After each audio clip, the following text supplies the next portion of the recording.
Cause I be sparking and rushing mad like inside the dark. Call me Bill Snatcher, just a brother for the rapture. I hang glide, holding on strong, hard to capture. Extravagant, resurrect the track and it's militant. And I react like a gauntlet and start killing. It's manifesting. The God's work like appliances, dealing in my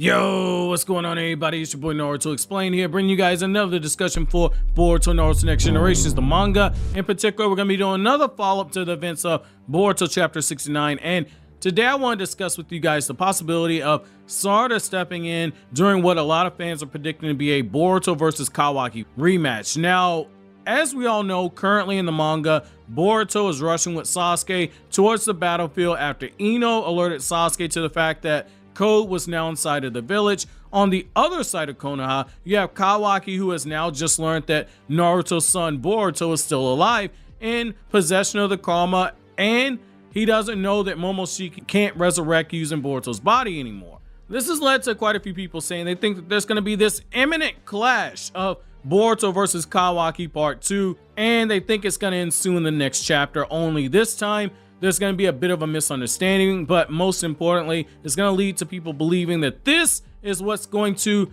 have Sarada and Mitsuki be informed about the truth of what happened with Boruto dying. Currently, Boruto has Sarada and Mitsuki believing that Code attacked Boruto and tried to kill him. And while Mitsuki in the previous chapters did question why would Code try to kill Boruto since he needs Boruto alive to feed him to the Ten Tails, the fact remains that for the most part, Mitsuki and Sarada, they might question it a little bit, but they bought into Boruto's narrative that he's told them. However, the lines in the last chapter about Mitsuki feeling an uncontrollable rage at the thought of somebody trying to kill Boruto and Sarada's growing frustration at not being strong enough to protect Boruto, those weren't seeds that were planted by mistake. They're gonna bear fruit at some point. It does seem increasingly likely that as we're getting closer and closer to the split that results in Kawaki being on the other side of the line and Boruto, Sarada, and Mitsuki being on the opposite side of Kawaki, it seems like that's coming. In fact, the idea of Sarada falling behind Boruto and Sasuke isn't crazy, since she and Mitsuki would have both seen them leave suddenly with a sense of urgency, and at the bare minimum, Sarada is gonna follow after them, if for no other reason to see where her father's going. This sets up not only for a Boruto versus Kawaki rematch from a few chapters ago, but it also sets up a rematch with Kawaki versus Team 7. In Boruto chapter 58, we saw Kawaki's frustrations with Sarada as the team captain boiling over to the point where he broke the training session and he outright attacked Team 7, which culminated in Sarada almost getting her head swiped off by Kawaki before Boruto stepped into her blind side in order to protect her from that attack. However, that was a training match. That was different. Kawaki wasn't fighting to kill. Now, emotions would be at play here, and that's important to keep in mind.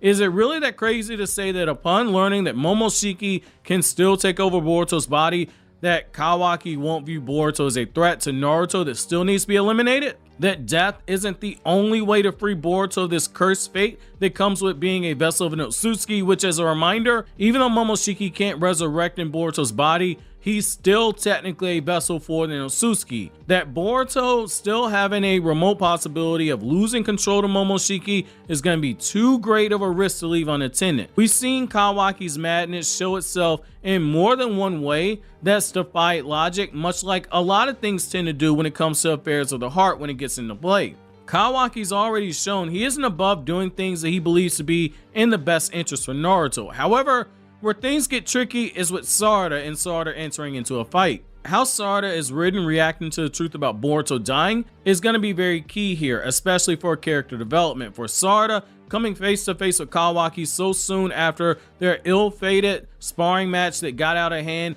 and doing it right after she expressed her frustration at not being able to protect Boruto from harm, is going to put Sarada as someone who has had more than one moment where her emotions have gotten the better for her. It's going to put her on a moment of edge. Not only of that, but learning that Kawaki was not only the one who tried to kill Boruto, but the fact that he actually succeeded in killing Boruto, it's going to fill Sarada's heart with something that we've never seen with her character before, which is it's going to fill her heart with hatred. Now, the reason why this is so important when it comes to Uchiha is We all know that the more hatred that they feel, the more emotional they become, the stronger that the Sharingan gets, and it causes a change in the chakra. And this isn't just for the Mangekyo awakening, but the basic Sharingan can grow stronger depending on the emotions being felt. That potential rage amp that borders on being a hatred amp is going to boost Sarada's chakra, and she's going to attack Kawaki. And for a character whose goal of wanting to get stronger to fight Otsutsuki level threats,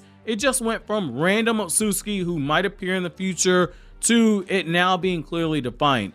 When she closes her eyes, she's gonna see Kawaki. When she trains thinking of a wall to overcome, that wall is gonna be Kawaki. When she thinks of the person that she needs to take down in battle, it's going to be Kawaki. That strong sense of wanting to protect Boruto from a threat is going to become way more focused now, because that threat is now a face that she's seen. That threat is now the face of a former comrade. It changes the entire dynamic. Anger, potential hatred, and that sense of betrayal coupled with her own frustration is going to be a prime recipe for Sarada's character to start taking additional steps forward. Having Sarada not only fight Kawaki, but fight Kawaki in base, only to get stomped out when Kawaki activates his karma in full power, where he sprouted out that horn, clearly activated the dojutsu that belongs to Ishiki, and looks every bit like the monster that many people believe him to be. This is going to be that moment that is a gut check moment for Sarada. Just as her own father was forced to admit that he was too weak after Itachi smacked the emo out of Sasuke in front of Naruto and Jiraiya, it forced Sasuke to consider all methods to grow stronger in order to reach his goal. Having Sarada not only get demolished by Kawaki, but be forced to watch Boruto fight Kawaki alone, that could be something that works for her character. It's a motivating factor that is needed for the young woman whose dreams of becoming the next Hokage are on the line right now. She's going to rightfully come to the conclusion that if she's not strong enough to fight alongside Boruto, someone who wants to be her Shadow Hokage, then she won't ever become the next Hokage. She's going to rightfully feel some level of responsibility for Kawaki's situation, since Kawaki is a member of Team 7 and she is the Chunin as the secondary captain of Team 7, with the only person outranking her on that team being Konohamaru. But for all intents and purposes, Team 7 is Sarada's team. I think this has potential for a really good moment to spur some much needed growth for her character. Now, I don't think we're in line for a full-blown fight that drags Sarada into it, but I do think that there is going to come to a point where she does learn the truth. I think that's the most likely thing, that it wasn't Code who tried to kill Boruto, but rather it was actually Kawaki, and it was actually Kawaki who killed him. We're seeing clear lines being drawn, and drawn deeply to set the stage for a break, and when this break happens, it's going to absolutely hurt.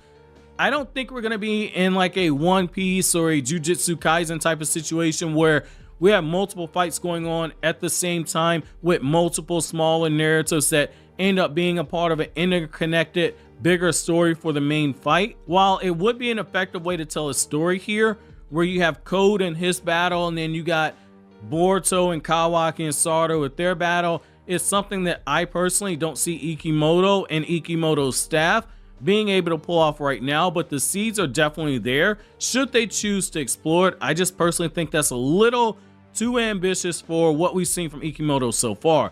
This could be a watershed moment in the series for the character of Sarada. The moment where, when we look back at her journey to when she eventually becomes Hokage, this could be the moment we state as being the turning point for her character. It's because her goal is so closely connected to the goal of Boruto as a character that even though she's a supporting character, her journey is equally as important as Boruto as our main character. If we just look up at the end of the series and Sarada's Hokage, we're gonna feel cheated because it wasn't earned if you just go by the manga continuity, because so far she hasn't done much. It would feel like it would be like if we suddenly looked up and Konohamaru became 7th Hokage instead of Naruto. Everybody would think it's a joke because all of Konohamaru's development happened off screen. However, those are just my thoughts. Do you guys agree with me that this is a big moment for Sarada? And 1 to 10, how much of a chance do you think Sarada stands against base Kawaki, Kawaki with Karma Stage 1, and then Kawaki when he's got that final form of Karma where he's got the horn sprouting out? Let me know down in the comment section below. But as always, guys, like anything I had to say, don't forget to comment, rate, subscribe, and share. Thank you so much for watching to the end. Have an awesome day, guys.